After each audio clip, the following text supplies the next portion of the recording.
Hello, cruisers. It's your friend Eric coming to you with a tale of the Kraken. The Kraken is what I call it whenever something bad happens on a cruise or to a cruise reservation.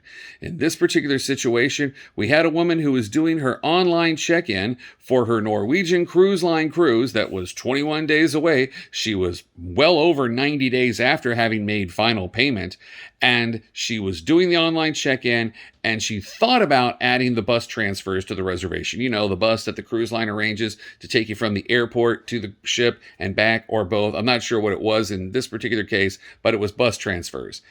She thought about it, but she changed her mind and said, no, I don't want to do that.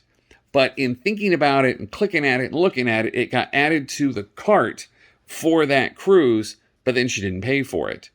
And this caused the NCL system to glitch out and say, oh, this person is beyond final payment and they have a balance. Cancel the cruise. Cancel the cruise. Over $4,000 they had paid for this particular cruise. She then got on the phone with NCL, and I think like the level 1 customer service person said, no, too bad, it's canceled.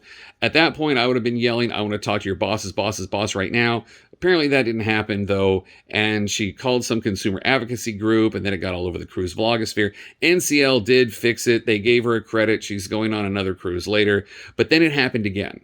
And I think this time person was looking at a short excursion for a cruise that was beyond final payment, and it got into the cart. They didn't pay for it because, let's face it, most people on most websites, you think, oh, it's in my cart, but I haven't checked out, so it's not a big deal. Apparently it is on the NCL website. And again, this person got a message their cruise had been canceled. This time, NCL fixed it pretty quickly, so all was well that ended well. And it does seem that NCL is aware of the problem. But folks, you got to be careful. Whenever you're doing something on a reservation that is beyond final payment date, after you get done, be it check-in, be it adding shore excursions or thinking about adding something like shore excursions, go into your main account dashboard on ncl.com. You'll see the name of the reservation, and if it says make a payment right next to it, you need to click on that and figure out what's going on and maybe get on the horn with NCL right away and get it fixed. I'm not sure how quickly the system cancels cruises in that instance. I don't know if it's an hour or maybe that night when the system does its nightly processing, but you got to keep an eye on stuff like that. So be careful, avoid the Kraken, and until we talk again, may you have fair winds and following seas.